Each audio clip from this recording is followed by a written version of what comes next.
जय माता रानी। दोस्तों, आप सभी को आने वाले नवरात्रों की ढेरों शुभकामनाएं। माता रानी सदा आप पर कृपा बनाए रखे और हमारा ये YouTube परिवार इसी प्रकार फलता फूलता रहे, इसी आशा के साथ दोस्तों आज मैं आपके साथ बहुत ही सरल पूजा विधि नवरात्रों की शेयर करने वाली हूँ। इससे पहले मैंने बहुत सारे डिटेल्ड वीडियो दी हैं, आप उन सभी को देख सकते हैं। उन सभी का लिंक आपको डिस्क्रिप्शन में मिल जाएगा।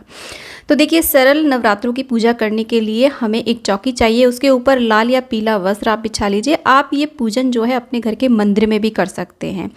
तो देखिए, नवरात्रों में कलश की स्थापना मुख्य मानी जाती है, और अगर आप कलश की स्थापना नहीं कर रहे हैं तो कम से कम एक जल का पात्र अवश्य रूप से भर करके मंदिर में आप रखिए। तो अष्टदल कमल बना लीजिए। अष्टदल कमल नहीं बना सकते तो थोड़े से अक्षत अवश्य डाल लीजिए।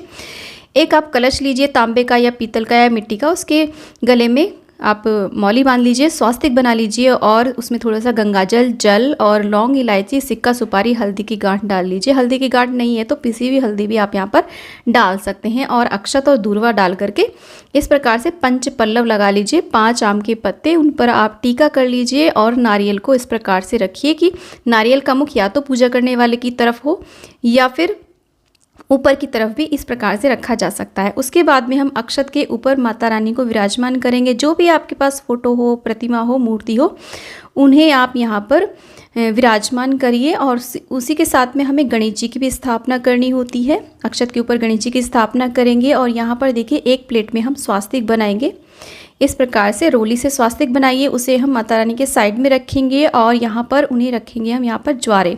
ये ज्वारे मैंने किस प्रकार से रोपे हैं इसका वीडियो चैनल पे आ चुका है, आप उस वीडियो को देख करके ज्वारे लगा देंगे। अगर आप ज्वारे नहीं बो सकते हैं तो बिना ज्वारे बोए भी आप अपना पूजन संपूर्ण कर सकते हैं। और उसके बाद में हमने जल का छींटा दे करके सामग्री के ऊपर अपने ऊपर हमने शुद्धिकरण कर लिया है, सभी पर जल का छींटा दिया है। और उसके बाद में हमने एक धूप दीप की यहाँ पर स्थापना कर दी है। और यहाँ पर दोस्तों सर्वप्रथम हम अग्निदेव का आवाहन करेंगे। इस तरीके से धूप दीप हमने प्रज्वलित कर दिए हैं। हाथ में कुछ अक्षत पुष्प ले करके हम यहाँ पर अपने व्रत का संकल्प लेंगे, आवाहन करेंगे सभी देवी देवताओं का कि हम किस प्रकार का व्रत करेंगे, और जो भी हमारे संकल्प हैं वही बोलेंगे। सभी को हम आमंत्रित करेंगे कि वो इस चौकी पर विराजमान होकर के हमारी पूजा सेवा स्वीकार करें। अक्षत पुष्प को हम छोड़ देंगे इस प्रकार से और फिर से जल का छींटा दे करके स्नान कराएंगे। देखिए, यदि आपकी मूर्ति है तो आप साक्षात पंचामृत से भी स्नान करा सकते हैं।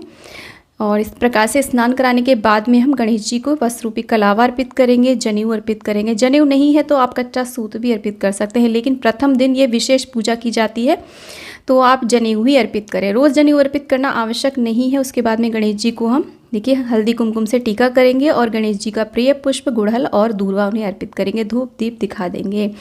ठीक इसी प्रकार हम कलश देव का पूजन करेंगे।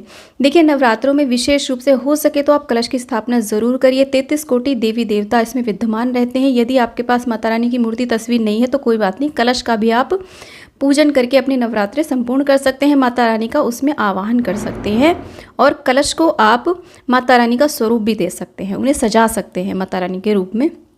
तो कलश पे हमने टीका करने के बाद में वस्त्र रूपी कलावा अर्पित किया है और यहाँ पर पुष्प अर्पित कर दिया है। माता रानी को भी हम टीका करेंगे, उनके जितने भी अस्त्र शस्त्र हैं सभी को हम टीका करेंगे, शेर को टीका करेंगे और फिर माता रानी को सिंदूर अर्पित किया जाता है। इस प्रकार से आप 5 बार 7 बार सिंदूर अर्पित करें और जो सिंदूर आपकी फिंगर में बच जाता है उस सिंदूर को आप अपनी चूड़ियों पे लगा सकते हैं, अपने माथे में अवश्य रूप से लगा लीजिए इस तरीके से। तो ये माँ से सुहाग लिया जाता है। उसके बाद में माँ को हम अक्षत अर्पित करेंगे और माँ को हम चुनरी चढ़ाएंगे। आप यहाँ पर चाहें तो देखिए श्रृंगार की सामग्री अर्पित कर सकते हैं। श्रृंगार की सामग्री आप नवरात्रों में प्रथम दिन या फिर किसी भी दिन माँ को अर्पित कर सकते हैं। अष्टमी नवमी के दिन भी आप अर्पित कर सकते हैं, सप्तमी के दिन भी अर्पित कर सकते हैं। चुनरी हमने माँ को उड़ा दी है। उसके बाद में हम माँ को धूप दीप दिखा देंगे और ये जो हमने ज्वारे खेतरी बोई है इनका भी हम पूजन करेंगे और यहाँ पर दीपक का भी हम पूजन कर देंगे इस प्रकार से। तो बहुत ही सिंपल साधारण सी ये विधि है। माँ का जो प्रिय पुष्प है वो होता है गुड़हल का, यानी कि लाल पुष्प जो भी हो माँ के प्रिय होते हैं। इसके अलावा जो भी पुष्प आपको मिल जाते हैं उन्हें आप यहाँ पर अर्पित कीजिए और इस तरीके से अच्छे से फूलों से सजा लीजिए। तो बहुत ही सिंपल विधि आज मैं आपके साथ शेयर कर रही हूँ। और माँ को जो मुख्य रूप से भोग प्रसाद चढ़ाया जाता है वो चढ़ाया जाता है लौंग बताशे का, और इसके अलावा आप पंचमेवा का भोग प्रसाद अर्पित कर सकते हैं। सारे फलाहारी भोग प्रसाद यहाँ पर अर्पित करने चाहिए क्योंकि ये जो व्रत होते हैं फलाहारी होते हैं। जो भी फल आपको मिल जाते हैं वो यहाँ पर आप अर्पित करिए।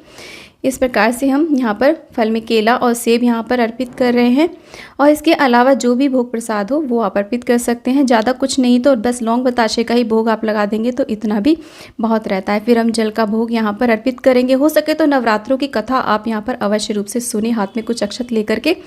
और नवरात्रों में हवन अवश्य रूप से किया जाता है, जिसे हम अग्यारी कहते हैं ना, वो ज़रूर करनी चाहिए। बहुत ही छोटा सा हवन होता है, इसकी वीडियोस भी चैनल पे हैं, आप ज़रूर देखें। तो कपूर जला करके हम गाय के गोबर के उपले को सुलगा लेते हैं, उसके ऊपर कपूर जला करके हम अग्नि प्रज्वलित कर लेते हैं। और फिर उसमें देखिए इस तरीके से आप गोले के टुकड़े चढ़ा सकते हैं। अगर आपके पास आम की लकड़ियाँ नहीं हैं, जो सूखा नारियल होता है ना, उसके आप इस प्रकार से टुकड़े चढ़ा करके हम हवन करेंगे। इसके बाद में माता रानी को लौंग के जोड़े अवश्य रूप से चढ़ाए जाते हैं। परिवार का प्रत्येक सदस्य ये लौंग के जोड़े अवश्य चढ़ाए और इस पूजा को सभी जने मिल करके साथ साथ करें तो घर में बहुत ही ज़्यादा शुभता आती है। तो लौंग को हम इस प्रकार से देखिए घी में डुबो करके माँ का मंत्र बोलते हुए ओम दुम दुर्गाय नमः बोलेंगे, या फिर ओम ऐं ह्रीं क्लीं चामुंडाय विच्चय बोल करके हम ये लौंग के जोड़े अर्पित करेंगे। साथ में बताशा भी अग्नि में ज़रूर अर्पित किया जाता है, घी में लगा करके। आप लौंग बताशे को एक साथ भी इस अग्नि में डाल सकते हैं। और इसी के साथ में देखिए इस तरीके से हम यहाँ पर सामग्री की भी आहुतियाँ देंगे। सामग्री कैसे बनाई जाती है नवरात्रों में, उसका वीडियो भी चैनल पे है, आप ज़रूर देखिए। उसके बाद में घी की आहुतियाँ हम बीच बीच में देते रहेंगे माँ के मंत्र बोलते हुए। तो बहुत ही छोटा सा ये हवन होता है, तो हवन कुंड को हम थोड़ा साइड में रख देते हैं। उसके बाद में कपूर से हो सके तो माँ की आरती करिए, कपूर से नहीं तो आप दीपक से भी आरती कर सकते हैं। तो इस प्रकार से बहुत ही सिंपल साधारण माता रानी का हमें पूजन अवश्य करना चाहिए। यहाँ पर आप चाहें तो देखिए अखंड दीपक भी जला सकते हैं, नवग्रह की भी स्थापना कर सकते हैं। इसके बाद में हम सभी आरती लेंगे और यहाँ पर जल फेर देंगे आरती के ऊपर। और उसके बाद में माँ से अंत में क्षमा याचना ज़रूर करनी चाहिए, माँ से प्रार्थना करनी चाहिए।